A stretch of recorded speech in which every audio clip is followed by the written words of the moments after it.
No F's given. Did you see me eating? So I talked to y'all about that stuff and about how it's seasonal for some things when it comes to racism. We're all products of our environment. However, you don't have to be a product of your people. Alright? When I was younger, I never fit in. I still don't fit in. And I'm actually okay with that. You know, I'm still figuring it out. Yeah, in your 40s, sometimes you still have to figure it out. I noticed that a lot of us aren't respectfully raising our children to try to live above the crowd. Everybody wants to try and be in the crowd. I'm trying to live above the crowd. I want the crowd to envy me. I don't want to envy the crowd. I've never really envied the crowd. I've seen them do some amazing things, but sometimes being in the in crowd is a big slap in the face. Seasonal racism. Seasonal racism is this thing where everyone is ostracized by somebody in their race fucking up.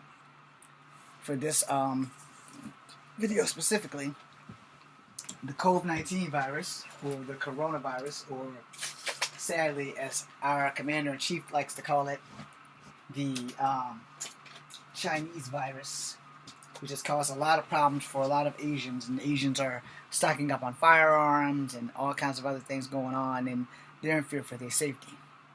My advice to them is keep stocking up on firearms and don't take any chances, because there's one thing that racism has taught me.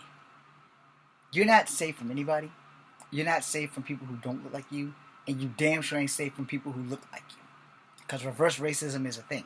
Yeah, don't think that it's not. It is a thing. And yes, I want that milk, and yes, I want those cookies, and yes, I'm about to get some of that right now. But the problem with reverse racism, or racism in general, is we know what causes it. We just don't choose to try to find a solution for it. It doesn't take much to say something racist.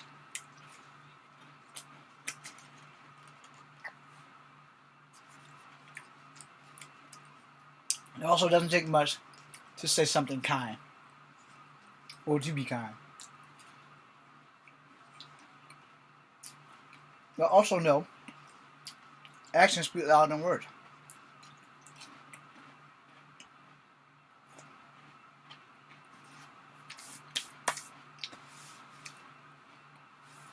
We in America need to take a knee. For those who are not in the military, or were not in the military, and have no idea what that means, let me break it down for you. Pause. We need to take a pause. P-A-U-S-E, pause. Like on the video controller, like on your cell phone, like on your TV show. Pause. We need to understand how this virus works. We know where it began. We know we're all in deep shit. But here's the thing. Sadly, a lot of Asian Americans are getting attacked. Some of them not even Chinese, because of racial stereotypes of we all look alike. This happens. It happened with black people. It happened with white people. It's happening with Asian people right now. Once this covert virus gets taken care of, mostly things will go back to normal. Then again, I could be wrong.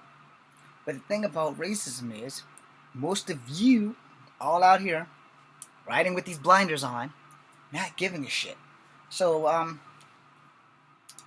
in the comments in this thing, get down to the nitty gritty. There were a lot of things, because I wrote stuff, other people wrote stuff, a lot of misdirected stuff. A lot of things have been classified as hate crimes. And a lot of things have been basically taken to where it needs to be. But the thing is still, we're so busy fighting each other that we're not even attempting to really let the people who are working on cures do their damn thing. We have to sit here and make videos like this and it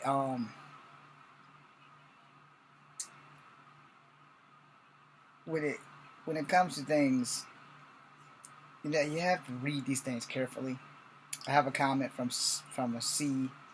His thing is SS. When blacks say "I told you so," blank give this. There's a finger thing here, and they're just a joke. And then CR. I guess another race turned to hate for the time being. CR is saying exactly what I said in the last video. I guess another race turned to be hated for the time being. Now CR has a last name of Spanish descent.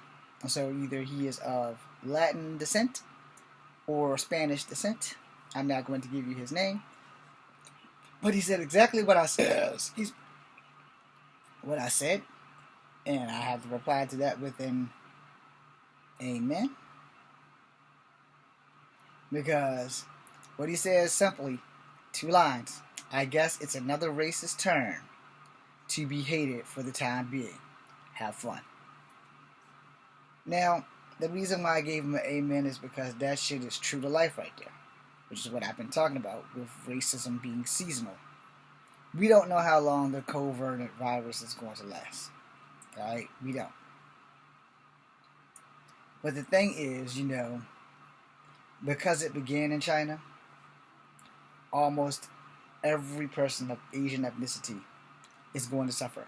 Whether you are from Vietnam, whether you're from Japan, whether you are rich, whether you're famous, whether you are not.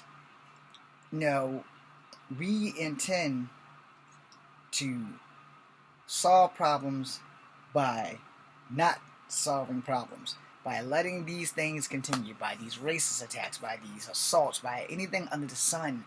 And we don't want to take the blinders off or take a knee to realize, yo, one problem at a time. We might not be able to solve racism right now, but we can do our damnedest to get a treatment for this coronavirus. But there's too many people going around, well, I see that Asian person right there, I'm going to spray this fucker with some Febreze. I see that Asian chick right there, I'm going to tell her to go back home with her carnivorous virus, and I'm going to throw my milkshake at her. And if it's any worse than that, it's just as bad over in Asia. I've watched the video, and everybody, I posted it on my Facebook, everybody's talking about how the young lady came from somewhere and they started arguing with her because she didn't want to go into quarantine for 14 days or whatever. And you have to see both sides of that coin, because as in all things, and I say this every time I film, especially if there's a video to show, which I'm not going to show because I can't find it, but as in all things, videos never start at the beginning. When you are watching videos on YouTube like of police brutality, or when you're watching videos on WorldStar of police brutality or something racist, you never catch what starts the video. You catch the middle and the end. Now, there are some cases where videos do start at the beginning. Most of those are body cams from cops. That's when you get a more clarification. However, even those can be manipulated, because you have seen videos where a cop says disable camera, and the camera is disabled. So you don't know what the fuck's going on at that point, at that time. Now, if their camera in their car is still running and they disable their body cam, you can still get a clarification of what the hell happened. However, I do believe under any circumstances whatsoever, cops should be fined the second they use those words, disable camera. Because if you disable the camera, you're hiding something from someone that you don't want to see. Which means you're either doing something really dirty, or it's a friend of yours who's doing something really dirty, and you're trying to save their ass. And there's nothing wrong with saving your friend's ass. I'll give you that. There's nothing wrong with that. However, your friend shouldn't also be breaking the law because he's enforcing the law. Right? The laws can be bent. They cannot be broken. Not even by law enforcement. Yes, even law enforcement can get arrested. And you as a citizen may even have the power to make a citizen's arrest on an off-duty officer, but I don't really want to put you into a situation where that might actually happen. Staying on track with the racism, there was another video that has nothing to do with the CR virus. However, this young lady who was black who was arrested.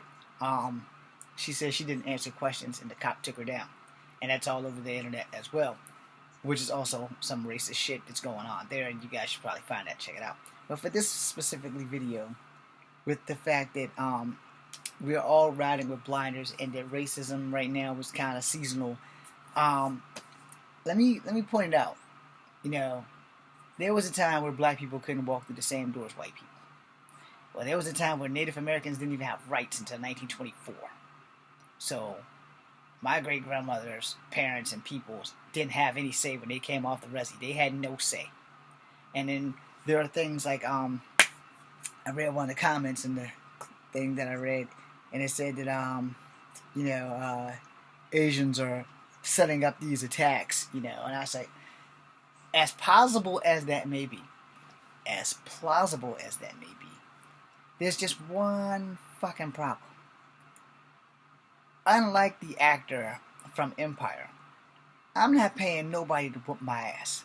I'm not paying nobody to spray Febreze in my face. Have you ever sprayed that shit in the air and have like a fan blowing and have that shit blow back in your face? That shit burns, alright? If it gets in your eyes, it fucking burns. So you can pay me enough money to pay someone to hurt me, alright?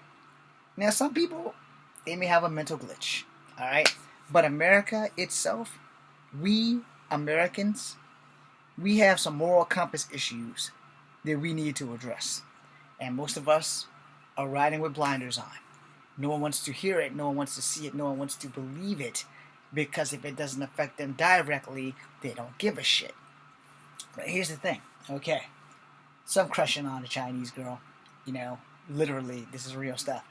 And I worry about her, but I know where she is, so she's safe. I'm not going to give any names or any of that shit. Certain people who know me know who she is. Anyway, the whole point of the matter is that, I worry about a bunch of Asian people because I have a lot of Asian friends. And technically, biologically, Native Americans are Asian. But I know no one's coming after me because my skin tone's a little bit brown. And if they come with me, they're going down. But the fact of the matter is that, we don't try to stop racism, especially in America. I can tell you I've only been to one country in my life, which is Canada. Now, I live here in America. I am from America, but I've been to Canada. My entire time in Canada, not one time in my entire trips to Canada have I been called half-breed or nigger. Not one time. I was treated like a Korean by Koreans. I was treated like a Chinese by Chinese. I was treated like an American by Canadians. I had not one racist issue the entire time I was there. Every time I've been to Canada, I've never heard the word nigger. I've never heard the word spick, spook, chink, gook, none of that. So, we, America, we're the ones with the racism issue. We literally are. And other countries have it, but they're not as fluent as we are. I mean, we deal with this shit every day. In fact, it's like norm for us. And when you read about it in other countries, you're like, damn, I didn't know they had racism over there. And then, some people will tell you, as I learned back in high school, Africa don't like black people. I learned in Canada that Africa don't like black people. How much of that is true? I don't know. But I trust the people that told me that shit because, 1, 3 people who told me that shit didn't like me and they were from Africa. 3 people who did tell me that shit did like me and they were from Africa. 3 people from Trinidad told me that shit and they're from Trinidad. And they said Africa doesn't like them or Jamaicans or any of that shit. See that racist thing happening there? Which again goes back to it goes back to it goes back to the fact that if it doesn't affect you directly, it will affect you indirectly on some point at some time. Give that to Dr. Martin Luther King Jr. That's his quote. I will tell you that we as people have no clue on what we can do if we work together instead of fighting over shit that you can't change. I want to end this video on that because I have one more video I want to make, and that's going to be the final video for tonight. But to end this video on this, I want y'all to understand one thing. Here in the world, pay attention. This affects everyone. It doesn't matter your age or your gender or your sexual preference. You, when you were born, you do not get a say in what body you're coming into. You also don't get a say in what race of human you are coming into. If we gotta say, everybody would probably be rich and white. Let's be honest about it. Everybody will be rich and white. If we gotta say, because most people, you never hear too many people go, I want to be Chinese. I want to be rich and Chinese. Now, you rarely hear that. You rarely hear too many people say, I want to be rich and black. You rarely hear that. You rarely hear that. And anybody who has heard that, come talk to me, because I've never really heard that. But I will say this. You don't get a choice from birth, your gender, and your ethnicity. Now, when you get older, you can change your gender. And on paper, and only on paper, you can change your ethnicity. But right here, in the flesh, you are who you are. You need to accept it and deal with it. Now, I don't have a problem with you living your life as what you want to be. I'm multicultural. If I had a choice, I would have been full-blooded Cherokee. No exceptions. I say that all the time because I feel more Cherokee than I feel black, because I have been rejected mostly by black people. But you live and you learn. Now, curiosity, on the other hand, people have been mad curious about me because they're like, oh, we don't even know what the fuck you actually are. And that there is like that balancing act. Alright, so am I proud of my heritages? Most of the time, hell yeah. I'm proud to have Cherokee blood. I'm proud to have black blood. I'm proud to have white blood. Until one or all three of them do something incredibly stupid. Alright? Or something incredibly racist. Henceforth, we're all human. Deal with it. Kung Fu Africa number 2. BC and you.